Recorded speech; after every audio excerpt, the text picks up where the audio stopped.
Okay. Hello everyone, this is Priyanka, your English teacher, and welcome to Blackboard. So আজকে জানো তোমাদের English লিটারেচারের class. তো আজকে দেখো কিছু তোমাদের সাথে কথা বলে তারপর আমি ক্লাসটা শুরু করব। প্রথম যে কথাটা বলবো যে আজকে আমি জেনারেলি অফ টপিকের ওপর একটা ক্লাস রেখেছি। এটা রাখার কারণ হচ্ছে কারণ আমাকে অনেক স্টুডেন্টরা বলে বা অনেক স্টুডেন্টকে পড়াতে গিয়ে আমার যেমন কলেজেরও ব্যাচ আছে যেটা তোমাদের বলেছিলাম, তো তাদের মূল প্রবলেমটা কি হয়ে যায় যে প্রথম ধরো কেউ ফার্স্ট ইয়ারের কেউ স্টুডেন্ট বা কেউ এমএ করছে, তাদের প্রবলেমটা কি হয় এই যে লিটারারি ডিভাইসেস এগুলো সম্পর্কে তাদের আইডিয়াটা কমে যায়। ওকে, তারা হচ্ছে এই জিনিসপত্রগুলো ভুলে যায়, তার ফলে লিটারারি ওয়ার্কসগুলো তারা খুব ভালোভাবে মানে কি বলবো সেই স্বাদটা তারা অনুভব করতে পারে না, বা যদি বলো নিজে থেকে লেখা, ওকে ইমপ্লিমেন্টেশনটা লেখার সেটা ভালো হয় না। একটাই কারণ যে যেটা তুমি পড়ছো সেটা পোয়েম হোক, সেটা প্রোজ হোক, সেটা ড্রামা হোক, সেটা যদি তুমি ভালো করে না বুঝতে পারো বা কি মেটার ইউজ করা হয়েছে, কি রাইম স্কিম ফলো করা হয়েছে, কি কি লিটারারি ডিভাইসেস ইউজ করা হয়েছে, এই জিনিসগুলো সম্পর্কে যদি আইডিয়া ক্লিয়ার না থাকে তাহলে কিন্তু আমরা যেই জিনিসপত্রগুলো আমরা পড়ছি সেগুলো কিন্তু মানে আমি হয়তো তোমাকে বুঝিয়ে দিচ্ছি, লাইন বাই লাইন তোমাকে এক্সপ্লানেশন দিয়ে দিচ্ছি, কিন্তু তোমরা যখন লেখার চেষ্টা করবে তখন তোমাদের লেখাটা অতটা ইমপ্রুভ হবে না। কারণ দেখো সেটা তোমরা WBCS এর যে প্রিপারেশন নিচ্ছ ইংলিশ অপশনাল পেপার, এবং সেটা তোমরা মানে কি বলবো সেটা তোমরা যখন লেখার, আমি বারবার বলেছি লেখাটা আমাকে ভালোভাবে করতে হবে, এবং লেখা তখনই ভালো হবে যখন আমি যে জিনিসটা পড়ছি, যে লিটারারি ওয়ার্কসটা আমার কাছে আছে সেই ওয়ার্কটা পুরো ভালোভাবে, সেই পোয়েমটা বা সেই প্রোজটা আমি খুব ভালোভাবে বুঝতে পারলেই কিন্তু আমি সেটা ভালো লিখতে পারবো। তো বুঝতে গেলে আমাকে কি করতে হবে, যে ডিভাইসেসগুলো ইউজ হয়েছে এখানে সেই টার্মগুলো আমাকে ভালো করে জানতে হবে, বা কিভাবে লেখা হলো, কি ওই যে বারবার বলছি কিভাবে জিনিসটা কি কি জিনিস ইউজ করা হয়েছে, তাহলে তুমি বুঝতে পারবে।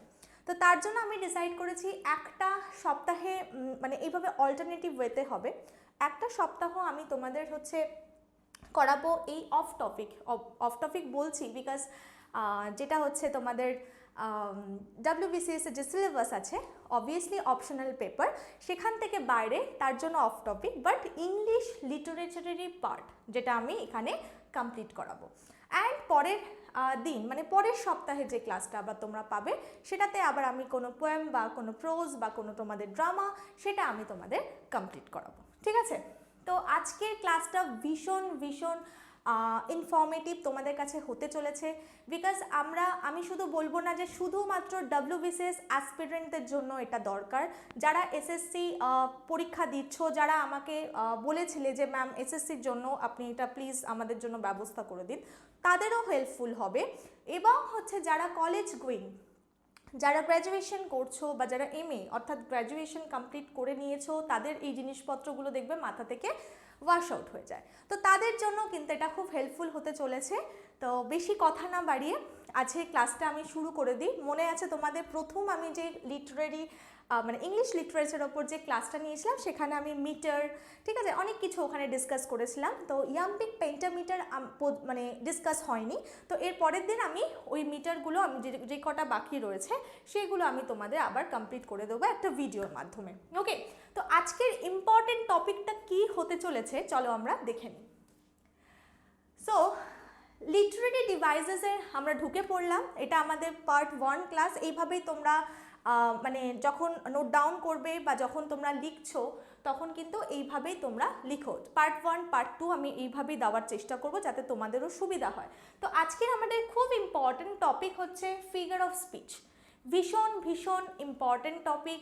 প্রত্যেকের একটা মানে আমি বেশিরভাগ স্টুডেন্টদের দেখেছি তারা এই জিনিসটা ইগনোর করে চলে যায়, এবং তারা বুঝতে পারে না, যখন পোয়েম পড়ে না তখন কি হয় তারা বুঝতে পারে না যে কি ইউজ করা হয়েছে বা কিভাবে লেখা হয়েছে, সেই প্যাটার্নটা সেই ধরনটা তোমাকে জানতে গেলে কিন্তু আমাকে ফিগার অফ স্পিচ খুব ভালোভাবে জানতে হবে, এবং তার ব্যাপারে আমার আইডিয়াটা ক্লিয়ার রাখতে হবে। ওকে, তো চলো দেখো আমি বলবো যে ফিগার অফ স্পিচ খুব কম তুমি সংখ্যক ইনফরমেশন পাবে যেখানে হচ্ছে খুব ডিটেলসে তোমাকে পড়ানো হবে, কারণ অনেকেই ফিগার অফ স্পিচে সিমলি, মেটাফর, অ্যালিগ্রি, ওকে, এগুলো সমস্ত কিছু একসাথে হচ্ছে একটা গ্রুপের মধ্যে তোমাদেরকে পড়িয়ে দেওয়া হয়, আমি জেনারেলি যেটা দেখেছি। কিন্তু দেখো ফিগার অফ স্পিচেরও কিন্তু মানে যে ক্লাসিফিকেশন করা হয় তারও একটা ধরন আছে, এবং সেগুলো কিন্তু আমাদের জানতে হবে, অ্যান্ড সেই বেসিসেই কিন্তু আমরা সিস্টেমেটিক্যালি পড়াশোনাটা করব, যাতে হচ্ছে কি হয় না যতটুকু জানছি সেটা যেন একদম ভালোভাবে জানতে পারি, ঠিক আছে? এটাই আমার উদ্দেশ্য, যে আজকের যে ইনফরমেশন আমি তোমাদের প্রোভাইড করছি, বিকজ কেন বললাম এটা ইনফরমেটিভ ক্লাস, আমার মনে হয় না যে কোথাও এত ডিটেলসে তোমাদের বোঝানো হবে। তো আমার এই ভিডিওর মাধ্যমে যদি 10-12 জনও উপকৃত হও তাহলেও এটা আমার বানানো সাকসেসফুল হবে। অ্যান্ড আর একটা কথা, এটা অবশ্যই রেকর্ডেড ভিডিও, আমি লাইভ করছি না, তো প্রথমেই কেউ মানে ভিডিও দেখেই তার নিচে কমেন্ট করো না যে এটা লাইভ হচ্ছে বা এটা কি রেকর্ডেড হচ্ছে। আমি বহুবার বলে দিয়েছি যে যখনই প্রিমিয়ার হিসাবে ভিডিওগুলো আসে আমাদের ফেসবুক, তো সরি আমাদের ইউটিউব পেজে বা আমাদের ইউটিউব চ্যানেলে, তো সেটা কিন্তু সবসময় রেকর্ডেড হয়, তো অবভিয়াসলি এটা রেকর্ডেড ক্লাস অ্যান্ড এটা 10টা থেকে 10:30টার মধ্যে আপলোড হয়ে যাবে, ওকে? তো চলো এইটুকুই বলার ছিল এবং আমরা শুরু করে দিই। সো ফিগার অফ স্পিচ সম্পর্কে খুব সুন্দর আমরা একটা আইডিয়া নেব। আমি কিছু পয়েন্ট এখানে লিখে রেখেছি, দেখো আমি যদি চাই ইংলিশে আমি এখানে যা লিখে রেখেছি সেটাই বলে দিলে আমার 15 মিনিটে ক্লাস শেষ হয়ে যাবে, বাট আমি সেই সব স্টুডেন্টদেরই টার্গেট করছি যাদের বুঝতে অসুবিধা হয়, তার জন্যই কিন্তু আমার এখানে স্লাইডে হয়তো ইংলিশ আমি সমস্ত কিছু রেখে দিই, কিন্তু আমি যখন বোঝাই আমি বাংলাতে বোঝাবার চেষ্টা করি যেসব স্টুডেন্টদের অসুবিধা হচ্ছে তাতে যাতে তারা বুঝে ফেলতে পারে, okay? So what is figure of speech? A figure of speech is a sweet deviation from the general way of expression.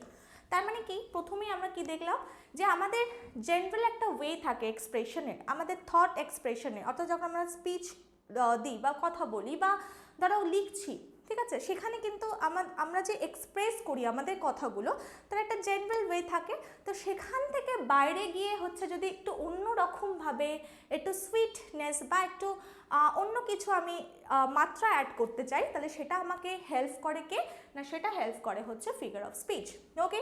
So number 2 চলে আসো। The word figure has come from the Latin word figura, okay, and which means something of remarkable shape. তাহলে দেখো আমরা কি জানলাম না, ফিগেরা থেকে হচ্ছে কি এসছে, ফিগার অফ স্পিচের ফিগার ওয়ার্ডটা এসছে।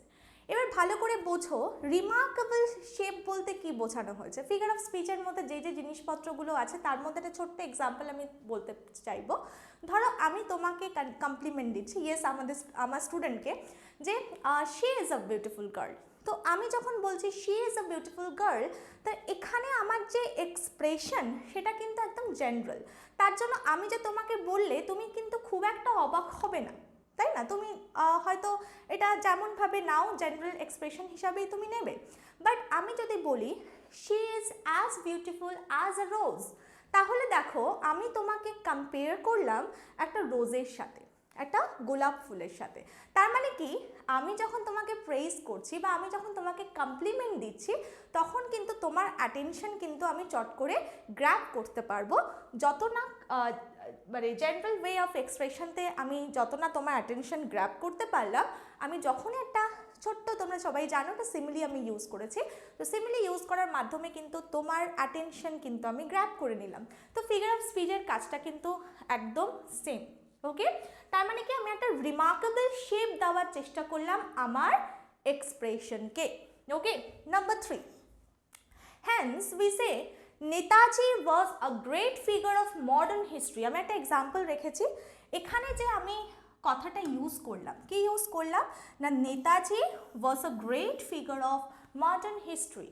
তার মানে মডার্ন হিস্ট্রিতে অনেক ফিগার আছে, অনেকে রয়েছে, তার মধ্যে আমি নেতাজিকে একটা রিমার্কেবল শেপ দেওয়ার চেষ্টা করলাম, যেটার মাধ্যমে আমি ফিগার কথাটা ইউজ করেছি, যার মাধ্যমে একটা রিমার্কেবল শেপ কাকে দিলাম না, নেতাজিকে। Got my point? চলো, we mean he was remarkable among other person of modern history, যেটা আমি তোমাদের বাংলায় বলে দিলাম। আরও অনেক পার্সন আছে, রাইট? মডার্ন হিস্ট্রিতে আমি আরও অনেক ইম্পর্টেন্ট পার্সনের সম্পর্কে আমরা পড়ে থাকি, বাট সেখানে আমি কি করলাম না, নেতাজিকে আমি কি করলাম, একটা আলাদা করে রিমার্কেবল শেপ দেওয়ার চেষ্টা করলাম। ওয়ার্ড, কোন ওয়ার্ডটা ইউজ করে? Figure. Okay, similarly a figure of speech means an expression in any language which is different and hence remarkable. That means তাহলে বুঝতেই পারলে যে ফিগার অফ স্পিচের মাধ্যমে কিন্তু আমরা কি করি, এক্সপ্রেশনটাকে একটু ডিফারেন্ট ওয়েতে আমরা সাজিয়ে গুছিয়ে বলার চেষ্টা করি। ঠিক আছে, তো সেটা হেল্প করে কে? Figure of speech. চলো, so it is a literary tool or device যাই বলো that can be used to make a writing or speech more appealing আর কি ইন্টারেস্টিং অ্যান্ড এন্টারটেইনিং। তাহলে বুঝতেই পারছো যে কেন আমরা এই লিটারারি টুল অর্থাৎ ফিগার অফ স্পিচ কেন ইউজ করি এটার জন্যই, যাতে হচ্ছে আমরা রাইটিং বা আমাদের স্পিচটা মোর অ্যাপেলিং করে তুলি, মোর ইন্টারেস্টিং করে তুলি, অথবা এন্টারটেইনিং করে তুলি। তার জন্যই হচ্ছে আমরা এই লিটারারি ডিভাইস বা এই লিটারারি টুলসগুলো আমরা ইউজ করে থাকি। ঠিক আছে, আই হোপ তোমরা কিছু একটা আইডিয়া পেলে ফিগার অফ স্পিচের সম্পর্কে। চলো আমরা পরের পেজে মুভ করি। So we are moving to the next slide and our next point is okay. চলো, সো নাম্বার 5 দেখো আমি কি লিখেছি। A figure of speech is a word or phrase made of figurative language. আমরা ফিগার মানে দেখেই এসছি, ফিগারেটিভ ল্যাঙ্গুয়েজ। তাহলে ফিগার মানেই বলছি remarkable shape and remarkable language তৈরি করার জন্য আমরা ফিগার অফ স্পিচ ইউজ করছি। নাম্বার 6, এবার দেখি ফিগারেটিভ ল্যাঙ্গুয়েজটা কি। আমরা যদি খুব ভালোভাবে বা আমাদের যদি সাবজেক্টই হয় বা আমাদের যদি মানে ইংলিশ নিয়েই আমরা ঘেটে আসছি এত বছর ধরে, তাহলে আমরা জানি উই ক্যান ক্যাটাগরাইজ কি বলবো ল্যাঙ্গুয়েজকে। Okay, we can categorize language as literal language and figurative language. তাহলে আমরা ল্যাঙ্গুয়েজকে দুটো ভাগে ভাগ করতে পারি, একটা হচ্ছে লিটারাল ল্যাঙ্গুয়েজ আর একটা হচ্ছে figurative language. Okay, so what is literal language? Literal language is used to offer real exact meaning of words and phrase. তাহলে যে ওয়ার্ড বা যে ফ্রেজ, ঠিক আছে, ফিগার অফ স্পিচ একটা ওয়ার্ডও হতে পারে, একটা ফ্রেজও হতে পারে। তোমরা জানো ইডিয়াম ফ্রেজেস আমরা করেছি, সবাই খুব ভালো মতো বুঝতে পারছো, আর এখানেও আমি একটা এক্সাম্পল দেবো। তো দেখো লিটারাল ল্যাঙ্গুয়েজ মানে বলতে চেয়েছে এটা আমরা ইউজ করি কখন না, যখন একটা ওয়ার্ডের যা মানে আমি যদি একটা আর কি বলবো পেন বলি, তাহলে পেনের মানে কিন্তু পেনই বোঝাচ্ছি, তার কিন্তু কোনো ইনার মিনিং হয় না। Goat my point? অর্থাৎ তার যে ওয়ার্ডস বা যে ফ্রেজ ইউজ করছি তার এক্স্যাক্ট রিয়েল মিনিংটাকেই বলছি আমরা কি না literal language. Okay, and figurative language কখন ইউজ করি না, is different from literal language obviously, কারণ ফিগারেটিভ ল্যাঙ্গুয়েজ দিয়ে আমরা কিন্তু লিটারালি কোনো মিনিং বা রিয়েল মিনিংটা কিন্তু আমরা এক্সপ্রেস করি না, তার সাথে আমি সবসময় একটা ইনার মিনিং দেওয়ার চেষ্টা করি। So figurative language is one that is use to mean something else other than its normal meaning. বুঝতেই পারলে নর্মাল মিনিংয়ের থেকে আমি যখন একটু ডিফারেন্ট মিনিং দেওয়ার চেষ্টা করি। আমি তোমাদের ইডিয়ামসে ক্লাস করিয়েছি, এই ব্ল্যাকবোর্ড চ্যানেলেই তোমরা দেখে নিতে পারো, সেখানে প্রচুর ইডিয়ামস কিন্তু আমি এইভাবে ডিসকাস করিয়েছি। তার মধ্যে দেখো যদি বলি আর রেড লেটার দে, ইডিয়ামসও কিন্তু ফিগার অফ স্পিচের মধ্যেই পড়ে, রাইট? সো আর রেড লেটার দে একটা ফ্রেজ, তাই না? We know what is phrase and clause. আমি কিন্তু অলরেডি আমি যখন গ্রামার তোমাদের পড়াচ্ছি অ্যাপে, সেখানে কিন্তু আমি বেসিক জিনিসগুলো একদম ক্লিয়ার করে দিয়েছি। সব থেকে বড় ডিফারেন্ট যদি আমি বলি তাহলে কিন্তু কি হবে, একটা ফ্রেজ অ্যান্ড একটা ক্লজের মধ্যে ডিফারেন্ট হচ্ছে সাবজেক্ট ভার্ব এগ্রিমেন্ট আমি একটা ক্লজের ক্ষেত্রে খুঁজে পাই, যেটা ফ্রেজে থাকে না। ওকে, একটা নর্মাল ওভারভিউ দিলাম। সো এনিওয়ে, তো আমি যেটা বললাম আর রেড লেটার ডে মানেটা তুমি একটু খোঁজো। একটা এর লিটারাল যে মানেটা হয় সেটা কিন্তু কি বোঝাচ্ছে, একটা রেড একটা লাল লেটার ডে মানে কিছুই হচ্ছে না, বাট ইনার মিনিংয়ে কি বোঝাচ্ছে, ইম্পর্টেন্ট ডে, রাইট? তো আমরা এটা করে এসেছি আর রেড লেটার ডে মানে আমি একটা ইম্পর্টেন্ট ডেকে বোঝাতে চাইছি। Goat my point? তো সেটাই হচ্ছে বলা হচ্ছে figurative language. Okay, So number 7, that is figure of speech offers an implied or suggested meaning. অর্থাৎ বুঝতেই পারছো ফিগার অফ স্পিচের কাজও সেম জিনিস। চলো number 8, a figure of speech thus is a sweet deviation from the ordinary way of expression which adds extra charm to the sentence and draws the attention of people। যেটা প্রথমেই বললাম যে কেন আমরা use করি literal যে মানেটা হচ্ছে একটা অর্ডিনারি ওয়েতে আমরা যে এক্সপ্রেশনটা দিয়ে থাকি তার থেকে একটু ডিফারেন্টভাবে আমরা যদি এক্সপ্রেশনটা ক্রিয়েট করতে চাই, সেটা আমাদের লেখার মাধ্যমে হোক বা আমাদের কথা বলার মাধ্যমে হোক, যাতে আমরা কি করি স্টুডেন্ট মানে যে পিপল আছে পিপলদের অ্যাটেনশন যাতে আমি পেতে পারি। তো তার জন্য হচ্ছে কি করছি, তার জন্য হচ্ছে আমরা ফিগার অফ স্পিচ ইউজ করে থাকছি, ঠিক আছে। So it is this ornamentation that separates Literary text from scientific text. তাহলে এটা এক রকমের কিন্তু অলঙ্কারণ বলা হয়, মানে অলঙ্কার করছি কাকে না, লিটারারি টেক্সটকে। অর্থাৎ তুমি একটা সায়েন্সের বই নাও আর একটা লিটারেচারের বই নাও, দুটোর মধ্যে তুমি কিন্তু কি ল্যাঙ্গুয়েজের পার্থক্য বুঝতে পারবে। তুমি যখন একটা সায়েন্সের বুক পড়ছো সেখানে থিওরিজ অ্যান্ড অনেক কিছু লেখা থাকে, সেখানে তুমি যেই স্বাদটা অনুভব করছো তার থেকে কমপ্লিটলি ডিফারেন্ট তুমি যখন একটা পোয়েম পড়ছো সেখানে কিন্তু দেখবে এক্সপ্রেশনই অন্যরকম হয়। তো এই এক্সপ্রেশন বা এই ল্যাঙ্গুয়েজ তাকে আলাদা করতে কে হেল্প করে না, এই ফিগার অফ স্পিচ হেল্প করে। ওকে চলো, সো ফিগার্স এটা অফ হবে, হ্যাঁ of. So figures of speech are also called as rhetorical figures. খুব important rhetoric কথাটা। It is an intentional change from normal language and it offers a rhetorical effect. So প্রথমে যদি আমি বলি যে এই যে rhetorical, এটা হচ্ছে rhetoric কথা থেকে এসছে। তো প্রথমে এই rhetoric জিনিসটাকে, ঠিক আছে, রেটোরিক্যাল এক্সপ্রেশন বা রেটোরিক এই ব্যাপারটা প্রথমে কে হচ্ছে বলেন, প্রথমে হচ্ছেন বলেন অ্যারিস্টটল তার বুকস রেটোরিকে। সেখানে তিনি বলেন ট্যাক্টফুল ওয়েতে যখন আমরা কোনো ওয়ার্ড ইউজ করি এবং তার মাধ্যমে আমি এমন একটা ইম্পর্টেন্ট বা এমন একটা ডিফারেন্ট একটা এক্সপ্রেশন ক্রিয়েট করার চেষ্টা করি যাতে করে আমি পিপল দ্য অ্যাটেনশন গ্যাদার করতে পারি, তো সেটাকেই কিন্তু রেটোরিক বলা হচ্ছে। অ্যান্ড সেটাই হচ্ছে রেটোরিক্যাল ফিগার্স। অর্থাৎ একই ব্যাপার, তুমি যেটা ফিগারেটিভ ল্যাঙ্গুয়েজ দেখছো অ্যান্ড রেটোরিক্যাল ফিগার্স ব্যাপারটা একই, মানে তুমি কি করছো তোমার এক্সপ্রেশন চেঞ্জ করছো, জাস্ট তুমি কি করতে চাইছো পিপলদের অ্যাটেনশন তুমি পেতে চাইছো। আমি নর্মাল একটা কথা বললে তোমরা যত না শুনবে, যদি আমি কিছু ইডিয়ামস ইউজ করে বলি তাহলে আমার একটা কথা একটু অন্যরকম হবে, ঠিক আছে। তো সেই অন্যরকম কথাটা তুমি আরও ইন্টারেস্টিং ওয়েতে শুনবে, তো সেটাই তোমাদের বলা হচ্ছে এই পয়েন্টের মাধ্যমে। Number 10, rhetorical effect or rhetoric, আমি কিন্তু প্রথমেই বলে দিয়েছি তোমাদের rhetoric, and it is a part of persuasion which is used in a discourse, ঠিক আছে। যে কোনো জিনিসের হচ্ছে যে কোনো ডিসকোর্সে হচ্ছে আমরা কি করি না, আমরা কিন্তু কি করি the 3 part of any discourse, অর্থাৎ ডিসকোর্সকে আমরা 3টে পার্টে ভাগ করতে পারি। কি কি পার্টে ভাগ করতে পারি, একটা হচ্ছে দেখো গ্রামার, একটা লজিক, একটা rhetoric.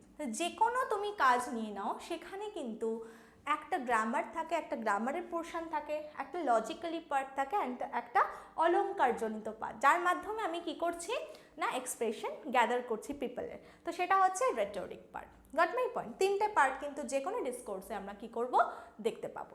Number 11, rhetorical techniques are used to create and develop several figures of speech from common slangs and sarcasm. তো যে সার্কাজম করছি, যে স্ল্যাংস ইউজ করছি কমন, সেগুলো থেকে একটু ডিফারেন্ট ওয়েতে আমরা ইউজ করতে চাইছি, এবং তার জন্যই কিন্তু কি হয় না এই রেটোরিক্যাল টেকনিক্সের মাধ্যমে আমরা নানা রকম ডেভেলপ করি ফিগার অফ স্পিচের।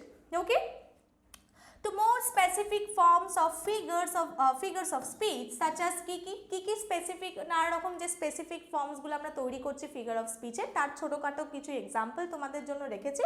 সেটা কি সিমিলি, মেটাফর, ওকে, অ্যালিগ্রি, এগুলো সবই হচ্ছে ফিগার অফ স্পিচের পার্ট, ঠিক আছে। আমি আশা করি তোমাদের একটা ফিগার অফ স্পিচ সম্পর্কে কিন্তু একটা ওভারভিউ দেওয়ার চেষ্টা করলাম। আই হোপ তোমাদের এটা ক্লিয়ার হলো। তো চলো আমরা পরের পেজে মুভ করে যাই।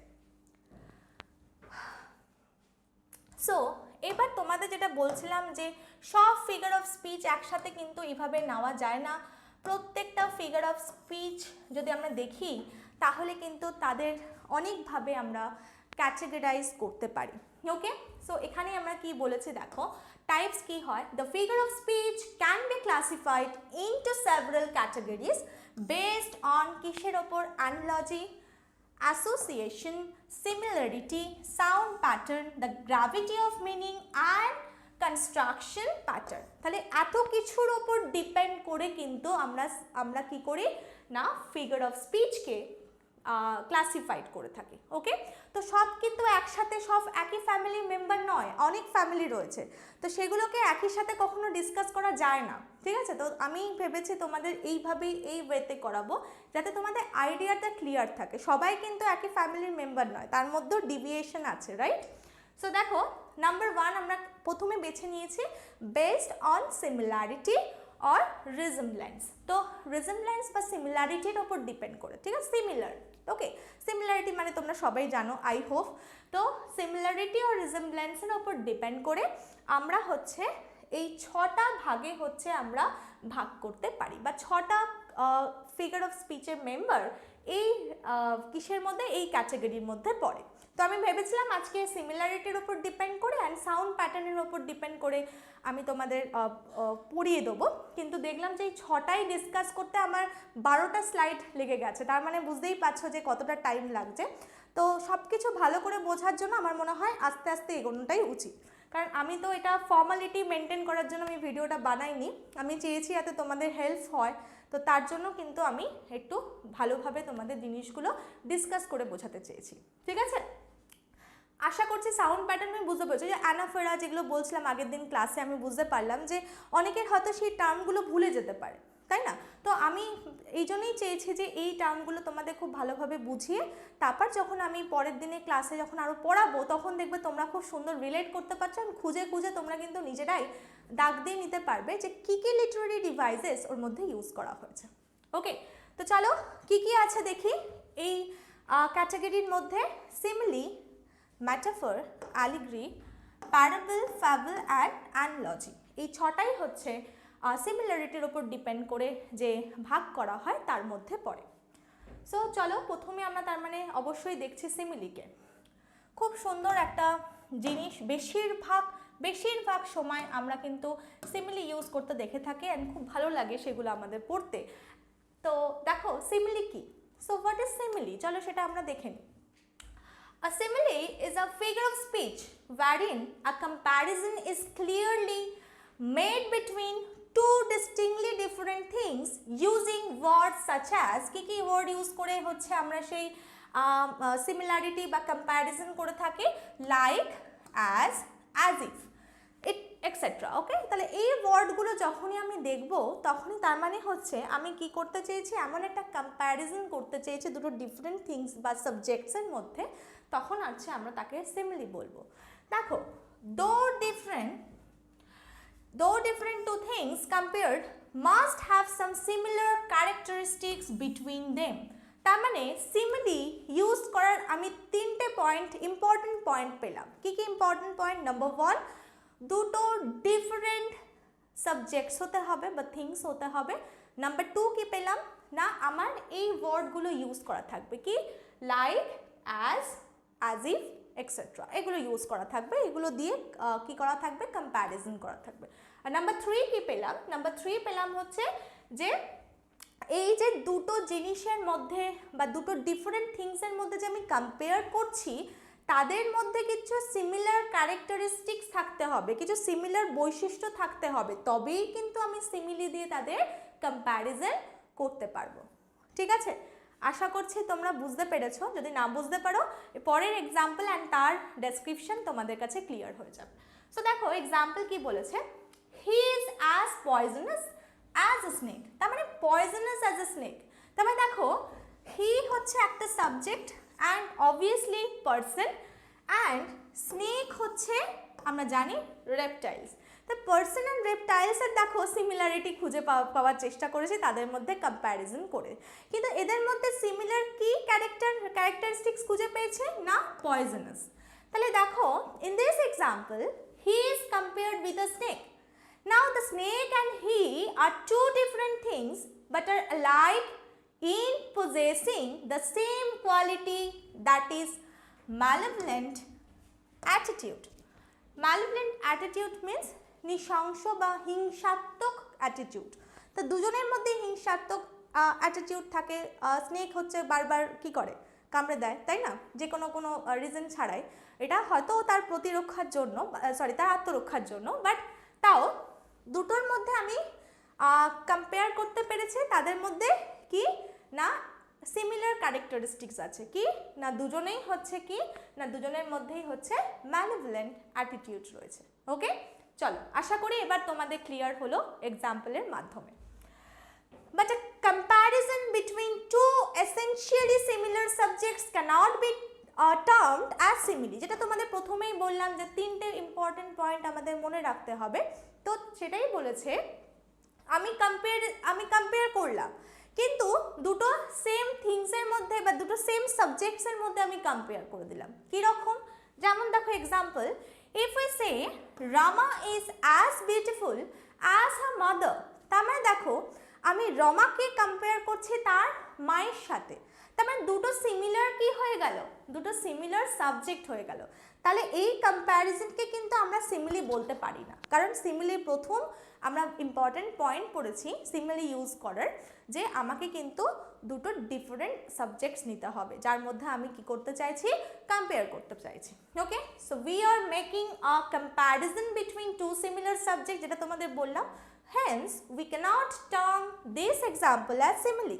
তাহলে এটাকে আমি কখনোই সিমিলি হিসাবে গণ্য করতে পারি না। ঠিক আছে, আশা করি তোমাদের সিমিলি সম্পর্কে আইডিয়া ক্লিয়ার হয়ে গেল। এবার চলো কিছু ইম্পর্টেন্ট আমরা কিছু লিটারারি ওয়ার্কস থেকে কিছু লাইন নিয়েছি, সেগুলো তোমরা দেখে নাও যে সিমিলি কিভাবে এক্সাম্পল হচ্ছে।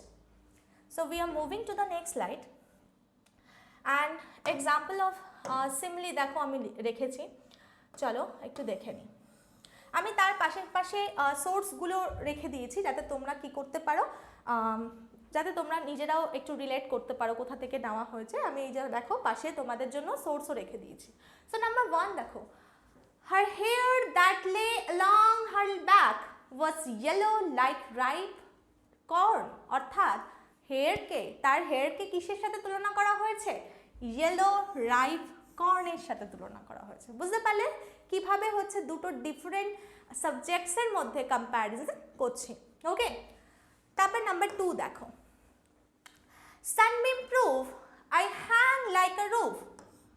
বুঝতে পারছো, তাহলে দেখো লাইক ইউজ করেছি, এখানেও দেখো লাইক ইউজ করেছি। তাহলে এগুলো সবই হচ্ছে আমার কি না সিমিলির কিন্তু এক্সাম্পলস যাচ্ছে। Number 3, as flies to wanton boys, so are we to the gods. They kill us for their supports. আমরা পড়বো কিং লিয়ার বাই শেক্সপিয়ার, সেখানে কিন্তু খুব ইম্পর্টেন্ট একটা লাইন। ওকে, চলো number 4, forlorn the very word like a bell. আমরা পড়ে এসেছি নাইটিঙ্গেলে, রাইট? forlorn ওয়ার্ডটা আমরা জানি দুটো স্ট্যান্ডাতে কিন্তু ডিফারেন্ট মিনিংয়ে কিন্তু ফরলর্নটাকে ইউজ করা হয়েছিল। ঠিক আছে, যারা করেছো ক্লাস তারা বুঝতে পারছো আমি কি রিলেট করতে চাইছি। সো এই এক্সাম্পল দেখে নিলাম, চলো আমরা পরের পেজে মুভ করি। সো একটা ছোট্ট এক্সপ্লানেশন আমি তোমাদের এখানে দেওয়ার চেষ্টা করেছি যাতে তোমরা বুঝতে পারো ব্যাপারটা। সো এখানে দেখো খুব ইম্পর্টেন্ট আমি দুটো লাইন নিয়েছি।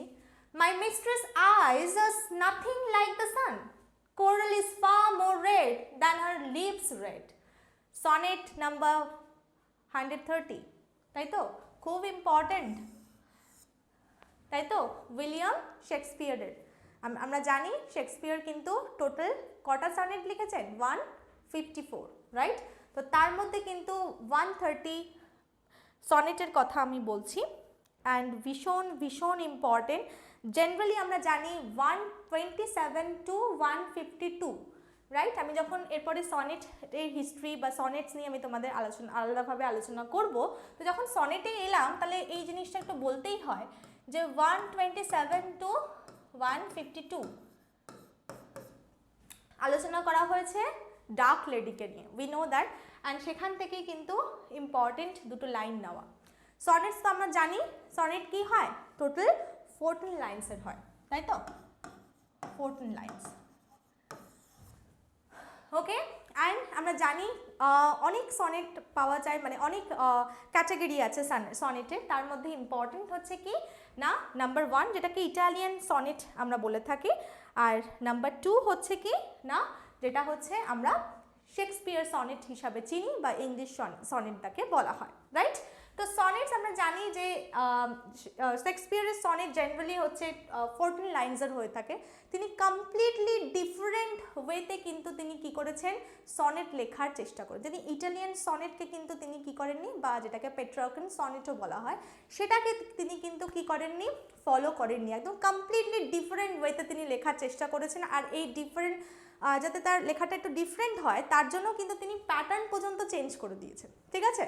অ্যান্ড এখানে আমরা দেখবো খুব ইম্পর্টেন্ট ছোটোখাটো কিছু জিনিস আমি বলে দিচ্ছি তোমাদেরও যাতে একটু মনে পড়ে যায়, যে প্রথম যে 12টা লাইন্স থাকে না, প্রথম 12টা লাইন্সে হচ্ছে কি করেন না মানে কি করেন এখানে প্রথম 12টা লাইন্সে তিনি কিন্তু ক্রিয়েট করার চেষ্টা করেন, থিম তাকে নিয়ে তিনি আলোচনা করেন, বা যে প্রবলেমটা নিয়ে তিনি ডিসকাস করতে চাইছেন 12টা লাইনে কিন্তু তিনি সাজাবার চেষ্টা করেন। অ্যান্ড শেষের দুটো লাইন অর্থাৎ কাপলেট যাকে বলি, কাপলেটে গিয়ে আমরা শেষের দুটো লাইনে গিয়ে আমরা তার সলিউশন পেয়ে যাই, বুঝতে পেরেছো। তো এইভাবে তিনি লেখার চেষ্টা করেছেন। অ্যান্ড এটা খুব ইম্পর্টেন্ট কেন বলছি, কারণ সেই সময় মানে বেসিক্যালি এটা লেডি লাভ মানে দ্য ডার্ক লেডিকে তিনি নিয়ে লিখেছেন। সো তখনকার দিনে লেডি লাভকে খুব সুন্দরভাবে কাল্পনিক হিসাবে হচ্ছে তা মানে কি বলবো কম্পেয়ার করে বলা হতো, ওই হয় না যে গোলাপের পাপড়ির মতো ঠোঁট, ঠিক আছে, এই সব জিনিস মানে অতিরঞ্জিতভাবে হচ্ছে তাদের সৌন্দর্যকে প্রকাশ করা, সেটা হচ্ছে মানে আগেকার প্যাটার্নের সনেট এইভাবে লেখা হতো, এবং লেডি লাভকে খুব সুন্দরভাবে প্রেইজ করে লেখা হতো, বেশি বেশি করে একটু ইউজ করে, যেমন যেটা বললাম আমি। কিন্তু তিনি কিন্তু সৌন্দর্য যে শুধু ফর্সা বা সুন্দর মানে যেটা ডেফিনেশন ছিল খুব ফেয়ার হলে, খুব সুন্দর লাল লাল ঠোঁট হলে বা সুন্দর চোখ হলে তবেই সে সুন্দর, সৌন্দর্যটা যে মানে অ্যাপারেন্টলি তিনি বিচার করতে চাননি। তার জন্য কিন্তু শেক্সপিয়ার তিনি এই যে ডার্ক লেডিকে উদ্দেশ্য করে তিনি যে লিখেছিলেন তার মানেটাই হচ্ছে এটা যে তিনি একটু অন্যরকম মানে কি বলবো ডিফারেন্ট ওয়েতে তিনি আলাদা একটা ডেফিনেশন দিতে চেয়েছিলেন কিসের না সৌন্দর্যের। ওকে, তো প্রথমে তোমার 12 লাইন পড়ে মনে হবে কবি যেন আমাদের কাছে মানে তার ব্যাপারে যে এত সুন্দর নয় বলে বা এত কিছু নয় বলে তিনি আক্ষেপ প্রকাশ করছেন, ঠিক আছে। দেখো প্রথম দুটো লাইন পড়লে বুঝতে পারবে, my mistress eyes are nothing like the sun, মানে সানের মতো অত উজ্জ্বল নয়, ঠিক আছে। Coral is far more red than her lips red, তার মানে কি কোরাল যতটা মানে প্রবাল যাকে বলে যতটা লাল তার অতটা লাল নয় আমার মিস্ট্রেস বা আমার লেডি লাভের ঠোঁট, বুঝতে পেরেছো। তো সে প্রথম 12টা লাইন পড়ে মনে হবে যে তিনি যেন আক্ষেপ প্রকাশ করছেন যে তার লেডি লাভ এত সুন্দর দেখতে নয়, কিন্তু তুমি গিয়ে কমপ্লিটে তুমি বুঝতে পারবে যে হ্যাঁ যে এটা অ্যাকচুয়াল তিনি কি বলতে চেয়েছেন, বুঝতে পারলে। ভেরি ইন্টারেস্টিং, খুব সুন্দর একটা জিনিস। যাই হোক আমি এটাই দেখো যেটা বর্ণনা পুরো দিয়ে দিলাম এখানে, ঠিক আছে। আমি আবার সনেটে ঢুকে গেছি, সনেট আমি আবার পরে তোমাদের সুন্দরভাবে বুঝিয়ে দেবো তার হিস্ট্রি, হ্যাঁ সমস্ত কিছু। কিন্তু যাই হোক এখানে দেখো আমি সেটাই যেটা বলেছি সেটাই বাংলায় সেটাই লিখে দিয়েছি। দেখো Shakespeare has written this lines for a certain dark lady whose identity has not been made public, ঠিক আছে। Here the bird means কিন্তু poet, হ্যাঁ। Here the bird is eulogium মানে তোমরা জানো যে eulogium মানে হচ্ছে কি করা, প্রশংসা করা, right. The blackness of his paramour মানেও হচ্ছে কি না সুইটহার্ট, রাইট, সুইটহার্ট তার প্রেয়সীকে, ঠিক আছে। and saying let her be black, অর্থাৎ ব্ল্যাক মানেই যে সে সুন্দর সেটা কিন্তু নয়, ব্ল্যাকের মধ্যেও সৌন্দর্য থাকে এবং তার যে ব্ল্যাকনেস তার জন্যও কিন্তু সে আলাদা রকম সুন্দর, তাই তো, সেটাই তিনি বলেছেন। hence he is saying that his mistress eyes are not like sun, he is also saying that his beloved's lips are not like red, still he loves the dark lady, বুঝতে পারলে, ডার্ক লেডিকে উদ্দেশ্য করে লেখা। তো এটা আমার মনে হয় অ্যাকচুয়াল একটা জিনিস, তোমাদের সিমিলি বোঝাবার জন্য আমি কিন্তু এটার একটা রেখেছি। তাহলে এইভাবে কিন্তু আমি পুরো ডেসক্রিপশন তোমাদের দিয়ে দেওয়ার চেষ্টা করেছি, এর মাধ্যমে কিন্তু সিমিলির ব্যাপারে যা যা জানার মোটামুটি কিন্তু তোমরা জেনেই গেছো, ঠিক আছে। চলো, we moving to the next slide and আমরা চলে এলাম মেটাফরে। খুব ইম্পর্টেন্ট, সিমিলি যখন খুব ভালোভাবে বুঝে নিয়েছো, মেটাফর বোঝা খুব একটা ডিফিকাল্ট নয়। তো ওখানে অনেক পয়েন্ট ছিল, তো আমি পয়েন্ট বাই পয়েন্ট বুঝিয়ে দিয়েছি, এখানে আমি জাস্ট একবার পড়ে দিচ্ছি আর আমি বাংলায় তোমাদের বলে দেবো।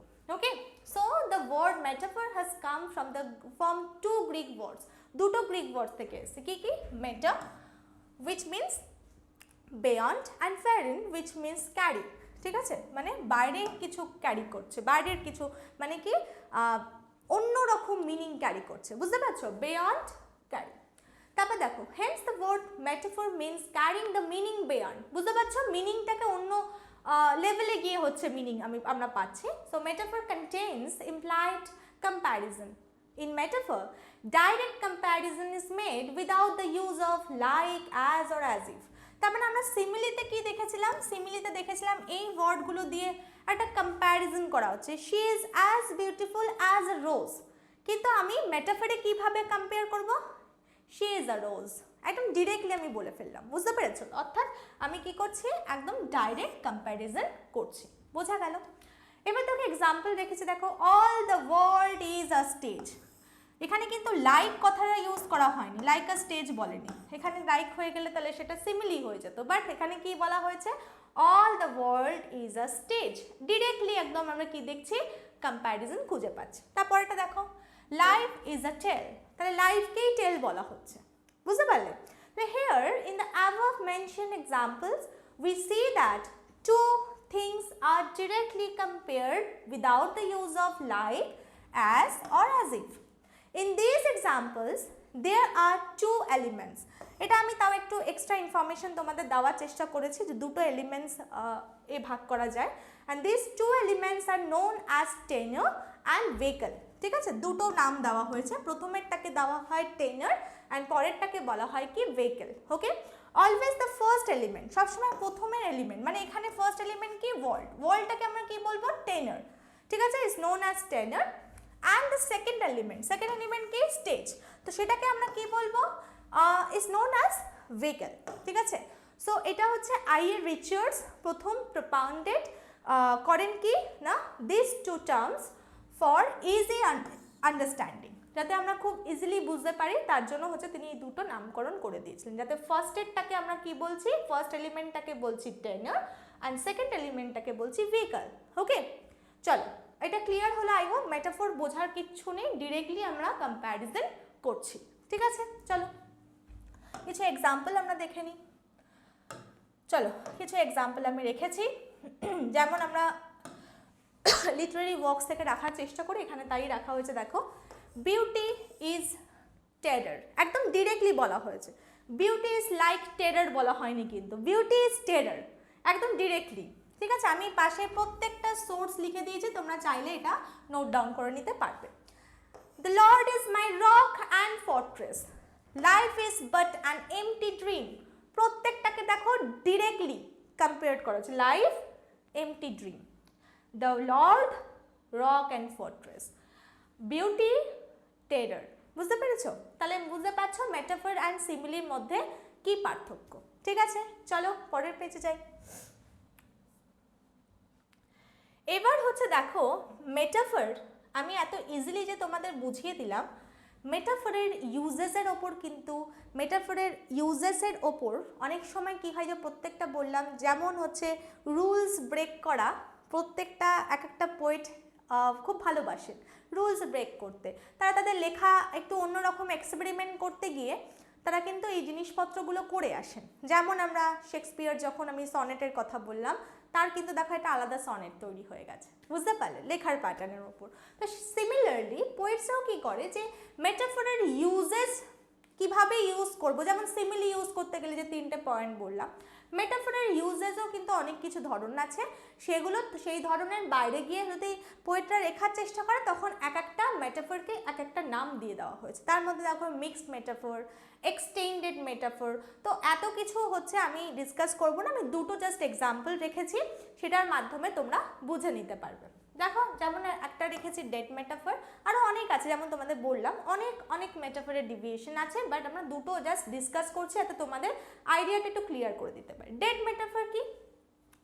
A dead metaphor is a figure of speech that readers and listeners are so familiar with that it ceases to surprise or conjure an image in their minds, thereby becoming ineffective as an actual metaphor. তার মানে বুঝতে পারছো, metaphor আমি যখন হঠাৎ করে বলছি she is a tiger, ঠিক আছে, she is a tiger, তার মানে সেটা শোনার সাথে সাথে তুমি যতটা না তোমার অ্যাটেনশনটা আমি পাবো, ঠিক আছে। যদি বলি যেমন এখানে আমি লিখেছি the leg of the table, এতবার আমরা এই মেটাফোরগুলো ইউজ করে নিয়েছি আমাদের অজান্তেই, অলরেডি আমাদের একটা চিত্র হচ্ছে মাথায় ছেপে গেছে। তো এই নর্মাল মেটাফোরগুলো বা এগুলোকে ডেড মেটাফোর বলা হয়, যেগুলো বারবার ইউজের মাধ্যমে আমাদের কাছে এতটা ফ্যামিলিয়ার হয়ে গেছে, আমাদের মাথায় এতটা ছেপে গেছে তার ইমেজ, তার জন্য হচ্ছে এগুলো ইউজ করলে আমাদের অতটা কি হবে না, রিডার বা লিসনারের অতটা আমরা অ্যাটেনশন ড্র করতে পারবো না। তো সেগুলোকেই বলা হচ্ছে কি কি dead metaphor, right? So the leg of the table, the heart of the matter, এগুলো সব আমরা ইউজ করি, তো এগুলোকে আমরা জেনারেলি কি বলে থাকি, ডেড মেটাফোর। আই হোপ তোমাদের বোঝাতে পারলাম। এবার দেখো mixed metaphor as per rule. এবার দেখো এই যে রুলে এলো, মেটাফোর ইউজ করার রুল আছে, সেগুলো ব্রেক করে কারা, যারা লেখেন রাইটার্সরা, okay. So as per rule, two or more metaphors should not be used hand to hand. Some figurative poets কি করার চেষ্টা করে, have broken the rule, and this is known as mixed metaphor. Occasionally a writer combines two metaphors which do not normally go together. ভালো করে বোঝো, আমি একদম পাতি বাংলা ভাষায় তোমাদের বুঝিয়ে দিচ্ছি যে অনেক সময় রুলস ব্রেক করে হচ্ছে পোয়েটরা এমন ফিগারেটিভ পোয়েট অবভিয়াসলি এমন হচ্ছে দুটো মেটাফোর ইউজ করে ফেললো একটা স্টেট অফ মাইন্ডকে বা একটা ধরো জিনিসকে কম্পেয়ার করার জন্য, যার ফলে কি হলো যে দুটো মেটাফোর ইউজ করা হচ্ছে সেই দুটো মেটাফোরের নিজেদের মধ্যে ক্যারেক্টারের কোনো ক্যারেক্টারিস্টিক্স কিছু মিল নেই, দুটো কমপ্লিটলি ডিফারেন্ট দুটো মেটাফোরকে বসিয়ে জোর জবরদস্তি করে আর একটা থিংসের সাথে দুটো মেটাফোরকে তুলনা করা হচ্ছে। বুঝতে পারলে? হয়তো একটা ধরো আমি আলু নিলাম, একটা আপেল নিলাম, মানে একটা ভেজিটেবল আর একটা হচ্ছে ফ্রুট, ঠিক আছে, একটা ফ্রুট, তাহলে মানে বুঝতে পারছো যে দুটো ডিফারেন্ট থিংকে আমি হচ্ছে কি করলাম না, দুটো ডিফারেন্ট মেটাফোরকে একটাই থিংকে হচ্ছে কম্পেয়ার করার জন্য ইউজ করলাম, দুটো মেটাফোরকে তো বসিয়ে দিলাম, বা দুটো মেটাফোরের মধ্যে কিন্তু নিজেদের মধ্যে কোনো বনি বলা নেই, মানে কোনো মিলই নেই। বুঝতে পারলে? চলো এক্সাম্পল দিয়ে আরো ভালো বুঝতে পারবে। When I graduate, I hope to become a well-oiled cog in the beehive of industry. ভালো করে বলছো, when I graduate, এই সিচুয়েশনটাকে কম্পেয়ার করা হয়েছে কির সাথে, দেখো আ well-oiled cog. well-oiled cog হচ্ছে জেনারেলি কলকারখানায় একরকম ওই যে বলো না চরকার মতো একটা একরকম জিনিস ইউজ করা হয়, এটা একরকম মেশিনের পার্টসের কথা বলা হচ্ছে, সেটাকে বলছে well-oiled cog। এটা একটা হচ্ছে মেটাফোর, দেখো এক নম্বর জিনিস, and in the beehive of industry, beehive 2 নম্বর। তাহলে এইবার ভালো করে দেখো well-oiled cog আর হচ্ছে বিহাইভ দুটো কমপ্লিটলি ডিফারেন্ট দুটো ওয়ার্ডকে আমি কি করেছি পাশাপাশি বসিয়ে দুটো মেটাফোরকে আমি একটা কি করেছি একটা সিচুয়েশনের সাথে আমি কি করেছি তুলনা করার চেষ্টা করেছি। সো এটাকে বলা হচ্ছে কি, এটাকে মিক্স মেটাফোর বলা হচ্ছে। এরকম আরও আছে এক্সটেন্ডেড মেটাফোর অ্যান্ড অনেক কিছু, ঠিক আছে। তো আমি এটা কমপ্লিটলি তোমাদের কিন্তু মোটামুটি ধারণা দিয়ে দিলাম মেটাফোর সম্পর্কে। এত ডিটেলস আমার মনে হয় না যে অন্য কোথা থেকে তোমরা পেতে পারো শুধুমাত্র বই ছাড়া, ঠিক আছে। তো আমি চেষ্টা করেছি যে যতটুকু তোমাদেরকে ভালোভাবে তোমাদেরকে ডেলিভার করা যায়, ঠিক আছে, যতটুকু আমি পেরেছি এইটুকু সময়ের মধ্যে অ্যারেঞ্জ করতে আমি কিন্তু সেটা তোমাদের একদম দিয়ে দেওয়ার চেষ্টা করছি। চলো, so we are moving to the next slide and আমরা চলে এলাম কিসে, অ্যালিগরি। সো অ্যালিগরি আমরা কাকে বলবো, চলো খুব গোলায় অ্যালিগরির সাথে অনেক কিছু গোলায়, হ্যাঁ, ফ্যাবল গোলায়, প্যারাবল গোলায়। তো কিভাবে আমরা মনে রাখবো সেটাও আমি তোমাদের বলে দেবো। এগুলো আগে ডিসকাস করে নিই, তারপর হচ্ছে আমি ফ্যাবল প্যারাবল সব ধরে ধরে ডিসকাস করবো, যখন তোমরা নিজেরাই হচ্ছে এখান থেকে তোমরা মানেটা নিজেরাই বার করে নিতে পারবে। সো অ্যালিগরি কি বলছে দেখো, the word allegory has come from the Greek word allos and কি দুটো প্লাস করে রেখেছে দেখো, আগোরিয়া। আলাস মানে আদার, আর হচ্ছে অ্যাগ্রিয়া মানে হচ্ছে স্পিকিং, ঠিক আছে, অন্য কিছু ব্যাপারে কথা বলছে, আদার স্পিকিং, ঠিক আছে, অন্য কিছু বলতে চাইছে, বুঝতে পারছো।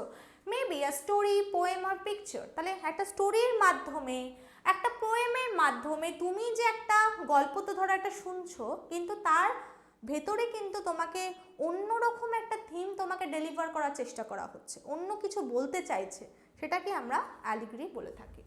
A story that points to a deeper meaning, যেটা বারবার বললাম, কোনো তোমাকে ডিপার মিনিং দেওয়ার চেষ্টা করছে, কোনো আইডিয়া অথবা কনসেপ্ট বিল্ড করার চেষ্টা করছে, যেটা আমরা অ্যালিগরির মাধ্যমে করে থাকি। তারপরে বুঝতেই পারছো একটা ওয়ান লাইনারে, কিন্তু এটা ওয়ান লাইনারে আমরা শেষ করে দিতে পারবো না। অ্যালিগরি মানে কি একটা পোয়েম হতে পারে, একটা হচ্ছে স্টোরি হতে পারে, মানে বেশ বড় জিনিস হতে হবে, বুঝতে পেরেছো। চলো, the deeper meaning can be thought of কি হতে পারে, as a model of the story. কি হতে পারে, model of the story. Each character or event is a symbol, যেটা রিপ্রেজেন্ট করবে কি অ্যান আইডিয়া। কি আইডিয়া, সেটা কোনো ট্রুথ হতে পারে, কোনো ইভিল হতে পারে, বা ডেথের ব্যাপারে হতে পারে। তোমাকে কোনো না কোনো একটা যে সিম্বলসগুলো ইউজ করা হচ্ছে সেই স্টোরির মধ্যে বা সেই পোয়েমের মধ্যে, প্রত্যেকটা সিম্বল তোমাকে কিছু না কিছু ডেলিভার করার চেষ্টা করবে, কিছু না কিছু তোমাকে আইডিয়া প্রোভাইড করার চেষ্টা করবে। অর্থাৎ ওই স্টোরি থেকে আমি একটা মোরাল কি পাবো, একটা কনসেপশন আমার বিল্ড হবে, বুঝতে পেরেছো। একটা মোরাল অফ দ্য স্টোরি বেরোবে। আমি যে স্টোরিটা পড়ছি অ্যাপারেন্টলি আমার কাছে একটা মিনিং হবে, ইনার মিনিং আমি একটা পাবো, একটা মোরাল কি হবে, একটা মোরাল অফ দ্য স্টোরি আমার কাছে আসবে, বুঝতে পেরেছো। সো যেটা আমাদের কি করবে, helps the reader to understand a deeper concept. অর্থাৎ এই যে সিম্বলগুলো ইউজ করা হচ্ছে বা যে ক্যারেক্টারগুলো ইউজ করা হয়েছে, প্রত্যেকে তোমার কাছে কিছু না কিছু রিপ্রেজেন্ট করছে। কিসের জন্য রিপ্রেজেন্ট করছে, যাতে করে তুমি বুঝতে পারো যে কি ডিপার কনসেপ্ট তোমার মধ্যে বিল্ড করার চেষ্টা করা হচ্ছে, রাইটার্স কি বিল্ড করার চেষ্টা করা হচ্ছে, বুঝতে পারলে। পরের পয়েন্ট দেখো, as such an allegory is also long and detailed comparison overtly or covertly between two subjects in order to teach a moral lesson। মানে বুঝতেই পারলে প্রথমেই যে পয়েন্টটা তোমাদের বললাম, যে অ্যালিগরি আমরা ইউজ করি দুটো মিনিং দেওয়ার জন্য। একটা তোমার গল্পটা পড়ে তুমি একটা মানে বুঝছো এবং ইনার একটা মিনিং পাচ্ছ, দুটো মিনিং পাওয়ার জন্য বা দুটো মিনিং যাতে ক্রিয়েট করতে পারে তার জন্য হচ্ছে অ্যালিগরি ইউজ করা হয়। ওকে, সো এর জন্য we may term allegory as an extended metaphor. তাহলে এক্সটেন্ডেড মেটাফর যে বললাম একটা পার্ট মেটাফরের, তো এক্সটেন্ডেড মেটাফর অনেক সময় অ্যালিগরিকে বলে দেওয়া হয়, বুঝতে পারলে। এক্সটেন্ডেড মানে কি, বারবার আমি অনেকগুলো লাইনস ইউজ করে করে কম্পেয়ার করে যাচ্ছি, কিসের জন্য, না তোমার কাছে একটা ডিপার মিনিং ক্রিয়েট করার জন্য। তো তার জন্য অনেক সময় অ্যালিগরিকে আমরা কি বলতে পারি, এক্সটেন্ডেড মেটাফর হিসাবেও কিন্তু চিহ্নিত করতে পারি। ওকে, সো একটা এক্সাম্পল দিলে তোমাদের আরো আইডিয়াটা ক্লিয়ার হবে। আই হোপ এটা ভিজিবল হচ্ছে তোমাদের লাইনটা। এনিওয়ে চলো, পিলগ্রিমস প্রোগ্রেস যদি আমরা পড়ি, পিলগ্রিমস প্রোগ্রেস আমরা সবাই পড়েছি। So Pilgrim's Progress in an allegory of the spiritual journey, John বানিয়ানের আমরা সবাই জানি পিলগ্রিমস প্রোগ্রেস, অ্যান্ড সেটা যদি তোমরা পড়ে থাকো তাহলে তোমরা অ্যালিগরি বুঝতে পারবে। সেটা কিন্তু একটা স্পিরিচুয়াল জার্নি, ঠিক আছে, একটা স্পিরিচুয়াল জার্নি সম্পর্কে কিন্তু একটা অ্যালিগরি। অর্থাৎ অ্যালিগরি যদি আমরা বলি, ব্রড ওয়েতে আমরা দুটো ভাগে অ্যালিগরিকে ভাগ করতে পারি। একটার মাধ্যমে আমরা যদি কোনো স্পিরিচুয়াল কি পাই, স্পিরিচুয়াল কোনো বা কি পাই, যা ধরো এই দেখো দুটো ক্যাটাগরিসে ভাগ করতে পারি, কি যেখান থেকে আমরা কোনো স্পিরিচুয়াল মিনিং পাচ্ছি, থটস পাচ্ছি, দ্যাট ইজ কল্ড কি স্পিরিচুয়াল বা মডেল বা রিলিজিয়াস অ্যালিগরি। আর একটা হচ্ছে হিস্টোরিক্যাল অথবা কোনো পলিটিক্স থটস তোমার মধ্যে বিল্ড করার চেষ্টা করছে, তো সেটাকে বলা হচ্ছে হিস্টোরিক্যাল অর পলিটিক্যাল অ্যালিগরি। তো দুটো ভাগে ভাগ করছি, পলিটিক্যাল বা হিস্টোরিক্যাল অ্যালিগরি অ্যান্ড আরেকটা হচ্ছে মোরাল, যেখান থেকে মোরাল আমি কিছু চিন্তা ভাবনা পাচ্ছি, অ্যান্ড রিলিজিয়াস অ্যালিগরি। তো তাহলে স্পিরিচুয়াল অ্যালিগরি বা রিলিজিয়াস অ্যালিগরি যদি আমি জেনারেলি বলি, তাহলে কিন্তু পিলগ্রিমস প্রগ্রেস যদি আমরা পড়ি, তাহলে কিন্তু আমরা বুঝতে পারবো যে তার মাধ্যমে একটা কিন্তু আমরা ডিপার মিনিং পাই। ঠিক আছে, আশা করি তোমাদের অ্যালিগরি হচ্ছে ক্লিয়ার হলো। চলো আমরা পরের পেজে যাই। এবার চলে আসি আমরা প্যারাবল। তাহলে ভালো করে আমি পয়েন্টগুলো তোমাদের বলে দিই। মোরাল অফ দ্য স্টোরি পাবো, যে পোয়েম বা যে স্টোরিতে আমরা অ্যালিগরি ইউজ করছি তার মাধ্যমে তোমাকে অলওয়েজ একটা আউটার মিনিং থাকছে, একটা ডিপার মিনিং থাকছে। দুটো মিনিং আমি ক্রিয়েট করার যখনই তোমাকে চেষ্টা করব, যার মাধ্যমে তুমি কি পাবে, রিলিজিয়াস থটস পাবে, ওকে, পলিটিক্যাল থটস পাবে, কিছু মোরাল অফ দ্য স্টোরি তোমার কাছে আসবে, তখনই সেটাকে আমরা অ্যালিগরি ইউজ করেছি তার মানে। ঠিক আছে, এই পয়েন্টগুলো মনে রাখো, তাহলে তোমরা প্যারাবল অ্যান্ড ফ্যাবল বুঝতে পারবে। সো প্যারাবল কি বলছো দেখো, the word parable has come from the Greek word parable, which means placing side by side. Okay, it is a very short and succinct narrative story. Succinct মানে কি, এখানে তোমরা কিন্তু খুব সুন্দর সুন্দর ওয়ার্ড পাবে। এটা সাকসেন্ট মানে হচ্ছে সংক্ষিপ্ত। Okay, short and succinct narrative story about an event which is familiar. Okay, and parables are generally আমরা যদি বলি ডিডাক্টিক মানে কি, প্যারাবেলের মাধ্যমে আমরা কিছু উপদেশমূলক কিছু বলে থাকি, তাই বলছে কি deductive in nature, from which moral and religious lessons are drawn. The difference between parable and allegory আমি মেনশন করে দিয়েছি, ভালো করে দেখো। The difference between parable and allegory is that in allegory the meaning lies hidden, whereas in parable the covered and overt meanings goes hand in hand. That means আমি কি বলতে চাইছি, যেখানে আমি অ্যালিগরির মাধ্যমে আমি ডিপার মিনিং দেওয়ার চেষ্টা করছি এবং একটা হিডেন মিনিং থাকতো, সেখানে কিন্তু প্যারাবল তোমাকে ডাইরেক্টলি মিনিংটা তোমার কাছে দিয়ে দেবে। সে কোনো ভেতরে কিছু লুকানো গল্প থাকবে না, যা তোমার কাছে প্লেস করছে তার মাধ্যমেই তুমি শিক্ষা পেয়ে যাচ্ছ, বা তার মাধ্যমেই তোমার কাছে একটা মরাল অফ দ্য স্টোরি বেরিয়ে আসছে। So that is called parable. তো এগুলো জেনারেলি কোথায় ইউজ করা হয়? For example, we often find parables in religious texts. Religious texts, Quran, Bible হতে পারে, সেখানে হচ্ছে যেমন কোরআন যদি আমি বেসিক্যালি বলি দ্য কাউ, ঠিক আছে, এটা নিয়ে কিন্তু খুব ভালো একটা স্টোরি, যার মাধ্যমে তোমার মধ্যে রিলিজিয়াস থটস কিছু একদম ডিরেক্টলি তোমাকে প্রোভাইড করার চেষ্টা করা হয়েছে। সেরকমই দেখো সাচেস ইন উপনিষদের মাধ্যমে আমরা পেয়ে থাকি, অ্যান্ড দ্য বাইবেল। বাইবেলে কি দেখো, বাইবেলের যেমন লাইক আমি বলতে পারি বাই জেসাস ইন দ্য গসপেলস আমরা যদি দেখি, সেখানে কিন্তু জেসাস কি করেছেন না, টিচিং অফ কি ক্রাইস্টের ব্যাপারে যে আইডিয়া আমাদের দেওয়ার চেষ্টা করেছে বা টিচ করার চেষ্টা করেছে, সেটা কিন্তু একদম দেখো প্যারাবেলের একদম এক্সাম্পল যদি আমরা বলি, প্যারাবেলের একদম অ্যাকচুয়াল এক্সাম্পল যদি আমরা বলি, তাহলে গসপেলস, যেখানে আমাদের জেসাস ক্রাইস্ট কি চেষ্টা করেছেন না, টিচিং অফ ক্রাইস্ট, অর্থাৎ সেখান মাধ্যমে একদম ডিরেক্টলি তোমাকে থটস দেওয়ার চেষ্টা করেছে, কোনো লোকানো চূড়ানো মিনিং নেই। বুঝতে পেরেছো? তার মানে হচ্ছে কি না, যেখানে আমরা অ্যালিগরির মাধ্যমে জানতে চাইছিলাম ওপরে একটা মিনিং আছে, ডিপার মিনিং আমাকে দেওয়ার চেষ্টা করছে, সেখানে হচ্ছে প্যারাবেল আমাকে কি করছে, ও মানে ওপরের মিনিং অ্যান্ড ভেতরের মিনিং দুটোই সমান এবং সমানভাবে তোমাকে ডেলিভার করার চেষ্টা করা হচ্ছে, তোমাকে আলাদা করে কিছু খুঁজতে হবে না। ঠিক আছে, এটা একদম বাংলায় তোমাদের বুঝিয়ে দিলাম, দ্যাট ইজ কল্ড প্যারাবেল। চলো এবার আমরা পরের পেজে মুভ করি। আশা করি তোমরা প্যারাবেল অ্যান্ড অ্যালিগরির মধ্যে কিন্তু ডিফারেন্সটা বুঝতে পেরেছো। চলো এবার আমরা পড়ি কি না, fable. So fable, what is fable? A fable is a literary genre which is generally a succinct fiction story. ঠিক আছে, এটা আবার কি হচ্ছে ফিকশনাল স্টোরি আমাকে বলার চেষ্টা করা হচ্ছে। What is fictional? ফিকশনাল মানে হচ্ছে কি না কাল্পনিক একটা স্টোরি, খুব interesting fable.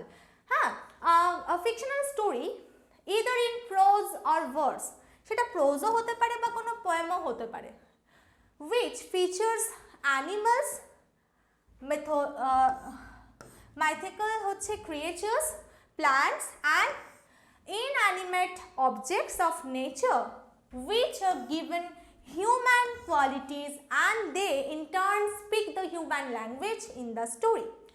The story or verse generally gives a moral lesson to the readers.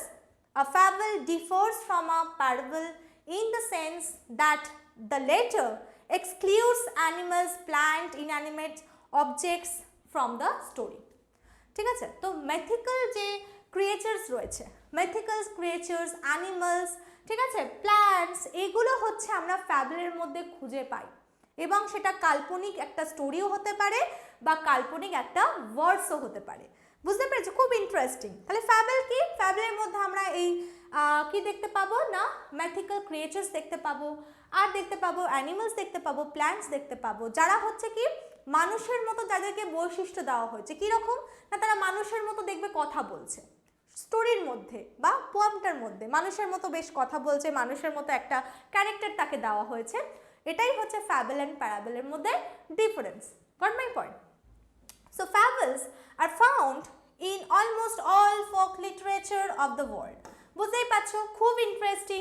যে কোনো তুমি পঞ্চতন্ত্রের গল্প ওঠাও, ঠিক আছে, বা আমরা কি বলছি one of the best beast fable which is famous world wide is the story of কি ফক্স অ্যান্ড দ্য গ্রেভস। তাহলে ফক্স অ্যান্ড দ্য গ্রেভস যে স্টোরিটা, সেটা যদি তোমরা পড়ো সেখানে কি হবে, ফক্স হচ্ছে গ্রেভস না খেতে পেয়ে কি বলবে, আঙুর ফল টক। জেনারেলি কি ফক্স কথা বলে না, বাট আমরা ফ্যাবলের মাধ্যমে তাকে হিউম্যান ক্যারেক্টার দিয়েছি যে সেটা তারা মানুষের মতো কথা বলছে। এটাই হচ্ছে ফ্যাবলের বৈশিষ্ট্য। ঠিক আছে, in which the fox after failing miserably to eat the grapes hanging above goes on saying, দেখো বলছে মানুষের মতো বলছে, কি বলছে, grapes are sour। grapes কি, grapes হচ্ছে টক। বুঝতে পেরেছো? তার মানে এটা তাহলে ফক্স কি কখনো বলতে পারে না, কিন্তু আমি কি করেছি তাকে হচ্ছে ফ্যাবল ইউজ করে তাকে হিউম্যানের মতো হচ্ছে আমি কি করেছি নেচার দেওয়ার চেষ্টা করেছি যাতে সে হিউম্যানের মতো যেন কথা বলছে। এটাই ফ্যাবল অ্যান্ড প্যারাবলের মধ্যে ডিফারেন্স। দুটোই কিন্তু আমাদের কিছু না কিছু মোরাল স্টোরি দিচ্ছে। যেমন হচ্ছে দেখো এটাও একটা সিচুয়েশন, যখন মানুষের মধ্যে তো তাই হয়, মানুষ যখন নিরাশায় ভোগে কি বলবে, যাক ওই জিনিসটা আমার জন্য ছিল, রাইট? আমরা যখন ফেলিয়ার হই কোনো কিছু পেতে তখন আমরা কি বলবো জিনিসটাই খারাপ ছিল তাই জন্য পাইনি। সেরকমই মানুষের সাথেই দেখো সিমিলার রেখে মানুষ যাতে নিজের কি বলবো লাইফের সাথে যাতে মেলাতে পারে তার জন্যই দেখো স্টোরিগুলো। অ্যান্ড সেখানে যেখানে আমরা ফ্যাবলসে হচ্ছে রিলিজিয়াস থটস আমরা পাচ্ছি ডিরেক্টলি, সেখান থেকে আমরা রিলিজিয়াস আমাদের চিন্তা ভাবনা গড়ে উঠছে, সেখানে কিন্তু ফ্যাবলে কি হচ্ছে, ফ্যাবলে হচ্ছে আমি কিছু কি বলবো মিথিক্যাল হচ্ছে কিছু creatures, animals and inanimate objects, মানে অবজেক্টস মানে কথা বলতে পারবে না, তো কিন্তু তাকে আবার আমি এমনভাবে ক্যারেক্টার তাকে পুট করছি হিউম্যান ক্যারেক্টারে যে যাতে কথা বলছে। সেটাই হচ্ছে ফ্যাবলের অ্যাকচুয়াল হচ্ছে কি না বৈশিষ্ট্য। আশা করি তোমাদের অ্যালিগ্রি, ফ্যাবল, প্যারাবল তোমরা ক্লিয়ারলি বুঝতে পেরে গেছো। তাহলে লাস্ট আমাদের কি বাকি, অ্যানালজি। সো অ্যানালজি হলে আমি আজকে ক্লাসটা শেষ করব, বিকজ অনেকটা লেন্দি হলো তোমাদের ক্লাসটা। চলো, ভালো বুঝতে গেলে আমাদের তো ক্লাস লেন্দি করতেই হবে, কিছু করার নেই। নাহলে ফর্মালিটির জন্য আমি তো 10 মিনিটও ক্লাস তোমাদের জাস্ট যেটা লেখা আছে সেটাই আমি রিডিং পড়তে দিলে আমার ক্লাস 15-20 মিনিটে শেষ হয়ে যেত। সো অ্যানালজি চলো আমরা চলে এলাম। The word analogy has come from the Greek word analogia, which means proportion or ratio. In figure of speech, it stands halfway between a simile and a metaphor. অর্থাৎ সিমিলিও না, মেটাফরও না, মাঝখানে দাঁড়িয়ে রয়েছে, যেন কোনো রেশিও বা প্রপোর্শন আমাদের বলছে, তাই না? খানিকটা ম্যাথস ঢুকে গেল আবার। এনিওয়ে চলো, and it is often used in literature and poetry to make connections between familiar and unfamiliar things. তাহলে কেন ইউজ করি, একটা ফ্যামিলিয়ার থিংস একটা আনফ্যামিলিয়ার থিংস দুটোর মধ্যে হচ্ছে আমরা কানেকশন বিল্ড করার চেষ্টা করি অ্যানালজি ইউজের মাধ্যমে। Suggest a deeper significance or create imaginary in the reader's mind. তাহলে কেন এটা করার চেষ্টা করি? একটা ফ্যামিলিয়ার আনফ্যামিলিয়ার থিংসের মধ্যে কানেকশন করে সব কিছুরই একই উদ্দেশ্য, রিডারের বা লিসনারের অ্যাটেনশন ড্র করা, ঠিক আছে, যাতে সে ভাবতে লাগে, তার মনের মধ্যে একটা ছাপ ফেলে যায়, তার জন্য কিন্তু আমরা অ্যানালজি ইউজ করি। লাইক মোস্ট লিটারি ডিভাইসেস দে পেইন্ট আ কি lyric picture. Analogies allow writers to say something in an abstract way, encouraging deeper thought. Example, dads are useful as rearranging deck chairs on the Titanic. খুব important একটা line, ভালো করে পড়ো। Dads are useful as rearranging deck chairs on the Titanic. তার মানে দেখো আমি use করে ফেললাম একটা ফ্যামিলিয়ার, একটা কি আনফ্যামিলিয়ার, তাই তো দুটো থিংসকে আমি কি করলাম, জোড়ার চেষ্টা করলাম। যদি অ্যাপারেন্টলি তুমি পড়ো, এটা একটা মিনিং বেরোচ্ছে। কি বলতে চেয়েছে দেখো, দ্যাটস আর ইউজফুল। আমি বলছি যে কাজগুলো ধরো আমি করছি, তোমার কাছে মনে হচ্ছে খুব ইউজফুল, বা তুমি যে কাজগুলো করছো আমি বলছি এটা ইউজফুল, কিন্তু কাজটা শেষে গিয়ে কি হবে, কাজটা কিন্তু সাকসেসফুল হবে না। তুমি হয়তো খুব এফর্ট দিয়ে কাজটা করছো, যেটা দেখে আমার খুব ভালো লাগছে, বাট যে কারণে তুমি কাজটা করতে চাইছো সেই উদ্দেশ্যটা তোমার গিয়ে ফুলফিল হচ্ছে না। লাইক টাইটানিক, এই জন্য কিন্তু টাইটানিক কথাটা ইউজ করা হয়েছে, কারণ জানি টাইটানিক একটা ফেমাস কি, একটা ফেমাস কি, টাইটানিক একটা ফেমাস বস্তু, মানে কি সেটা জলে ডুবে গেছিল, যার জন্য আমরা চিনি সব থেকে বড় একটা জাহাজ, অ্যান্ড তার ওপরে ডেক চেয়ার সাজানো, মানে কি টাইটানিক তো জলে ডুবেই যাবে, সেখানে আমি ডেক চেয়ার সাজিয়ে আর কি করব, কাজটা ভালো, মানে কি বলে না মা কাজটা তো ভালো করছিস কিন্তু আলটিমেটলি কোনো লাভ হবে না। তো সেই যে থটসটা, সেটা দেখো এত সুন্দরভাবে কথাটা বললাম, যেটাতে মনে হলো যে কি হলো না, একটা ইনার মিনিংও এলো এবং তোমার অ্যাটেনশন একটা ড্র করা হলো, এবং তুমি ভাববে যে কেন হচ্ছে টাইটানিক কথাটা ইউজ করা হলো, বা কেনই বা বলা হলো কাজটা ভালো কিন্তু আলটিমেটলি কোনো লাভ হবে না। তো সেইটাই হচ্ছে আমরা অ্যানালজির মাধ্যমে করে থাকি। সো দেখো এটার মানেটা আমি শর্টে লিখে দিয়েছি, দেখো it looks like you are doing something helpful but really it will make no difference in the end. তার মানে তুমি সত্যি একটা খুব ভালো কাজ করছো, এটা ইউজফুল মনে হচ্ছে, কিন্তু যার জন্য করছো বা যে কারণে করছো সেটাতে গিয়ে কোনো লাভ হবে না, বুঝতে পারছো? তার মানে এরকম কোনো যদি আমি এক্সপ্রেশন হচ্ছে দিতে চাই, তাহলে কিন্তু আমি এরকমভাবে লাইনটা ইউজ করতে পারি। কি লাইন আবার বলে দিচ্ছি, that's a useful as rearranging deck chairs on the Titanic. তো ডেক চেয়ার্স টাইটানিকের উপর সাজানোর মতোই যেন মনে হচ্ছে এটা ইউজফুল, বুঝতে পারলে? চলো আরেকটা দেখো, memory is to love what the saucer বলেছে, দেখো memory is to love what the saucer is to the cup.